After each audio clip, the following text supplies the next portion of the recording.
Hi Raiders, welcome back to New Year at Skyline. I'm going to be your new weather forecast from here on out. I may not be weather with Dave, but I am weather with Clarissa. Tune in tomorrow for this new wonderful decade.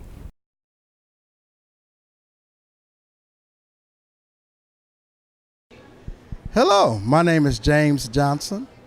I am the cafeteria lead. I am the assistant to Miss Ramona Williams.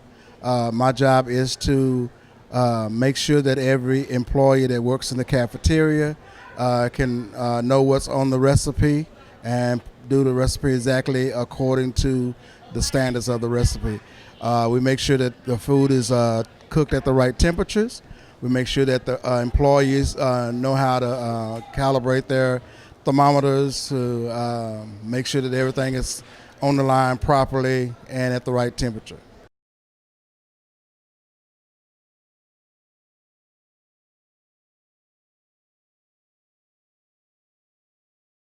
Hi, I'm Carla from Skyline. I'm here with. Jesus.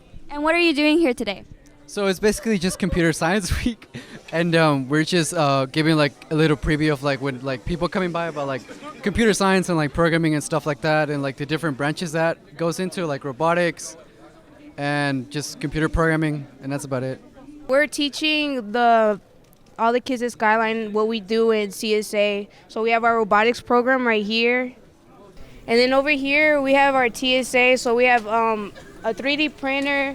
This is one of the things we've printed. It's a skull that rotates. And this is just like a little showcase from last year, because we went to 2 competitions. Like it was one in California, and then we went one to Iowa. And this is like the robot, and this is the trophy that we won that took us there. So this is just a little showcase from last year about robotics. We won this one last Saturday, and we won this at the competition before, and it's awarded to the teams who show the best sportsmanship. And then this one is just for the judges' overall favorite. So people who did good sportsmanship, had a good robot, and just overall had a really good tournament.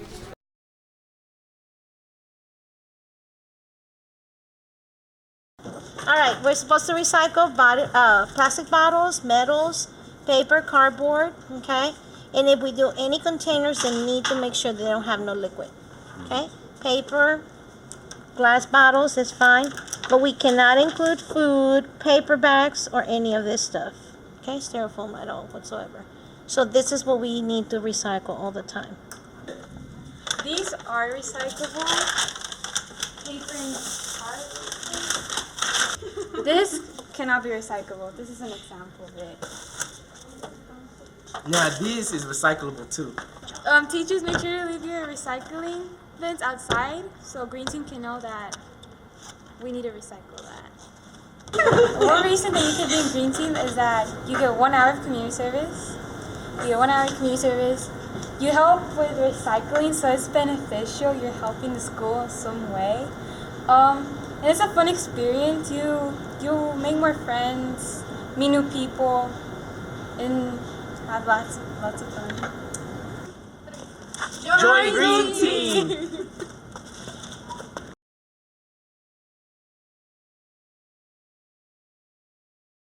In today's video, we'll be discussing the 7 signs you're emotionally burnt out. Ever since the term was first coined by American psychologist Herbert Freudenberger back in the 1970s, burnout has been a popular topic of interest for many scholars in the field of psychology. Based on a study by Later and others, emotional burnout is defined as a negative psychological state that may manifest physical, behavioral, and cognitive symptoms that impair our normal functioning and cause us severe distress. No matter what you do or how you do it, stress is an inevitable part of life. Everyone has to deal with it from time to time. However, when stress gets out of hand and becomes too much for you to cope with, it will put your mental health at risk. Here are 7 signs that can help you tell if you're emotionally burnt out. 1. You're chronically fatigued. There's a difference between being tired and fatigued. Both are responses to stressors, but tiredness goes away with the right amount of rest and recuperation, while fatigue is more enduring. When you're emotionally burnt out, it can feel like no amount of food, sleep, or relaxation can make you feel better. You're exhausted all the time. 2. You're not taking care of yourself. Are there any concerning changes in your eating and sleeping patterns? These changes are often the first and most prominent signs of emotional burnout. When you stop eating or sleeping right, it negatively impacts both your physical and mental health. According to researchers Pallavi and Herman, people who feel emotionally exhausted often experience loss of appetite and lack of restful sleep. In severe cases, some people even feel so drained that they stop showering, exercising, brushing their teeth, and dressing presentably altogether. Before we jump to the next point, we also want to let you know that we previously released a video on types of highly sensitive people. If you haven't gotten a chance to watch it, do check it out later. Basically, HSPs are also more likely to get emotionally burnt out. So if you find yourself easily being drained emotionally, then you might be an HSP. 3. Your performance is declining. Have you noticed the quality of your work go down lately? Are you less productive at what you do? Try comparing your performance from a few months or years ago to how it is today and see if there's a significant difference. Emotional burnout is a gradual process that takes place over an extended period of time, so it can be difficult to pinpoint when exactly your performance started to worsen. Looking at it from a long-term perspective can help you figure out whether or not you've just hit a temporary rough patch or if you're already suffering emotional exhaustion. 4. You're emotionally volatile. Do you often throw temper tantrums at the slightest provocation? When you neglect your mental health and fail to satisfy your emotional needs, it's harder for your mind to function as well as it used to. This may manifest as difficulty controlling and maintaining your emotions. If you're suffering from emotional exhaustion, your feelings are likely all over the place. You become more sensitive and irritable.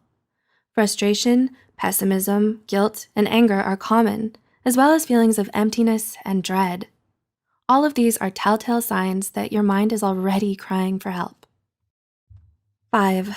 You feel down most of the time. According to a study by Bianchi and others in 2015, lack of energy and motivation are to be expected in the early stages of burnout, but symptoms of anxiety and depression may develop over time if the problem is left untreated. If you're feeling down more than not, it's time for you to start taking better care of yourself, mentally and emotionally. 6. Your social life is going downhill. Being emotionally burnt out may cause you to have no energy or desire to spend time with your loved ones. Do you tend to push away your friends and family without meaning to? Do you find yourself neglecting your social roles and duties as a sibling, partner, or friend?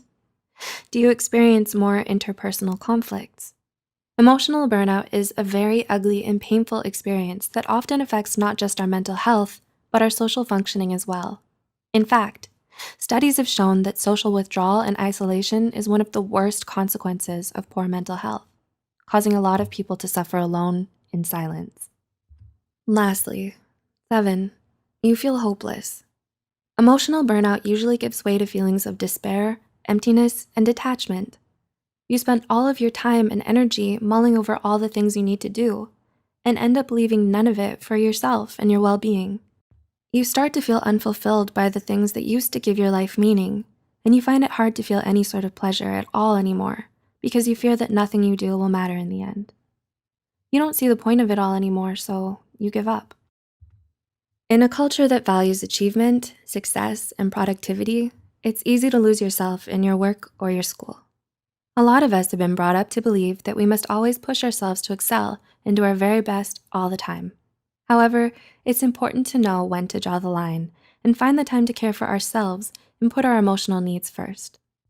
Emotional burnout is an easy trap to fall into, but difficult to climb out of. Fortunately, though, it doesn't just happen overnight. Self-awareness is key. Once you've recognized the signs of emotional burnout, try to find out what could be the root cause of it. Do all these signs sound familiar to you? How many signs do you relate to? What do you think might be the cause of it, and what do you plan to do next?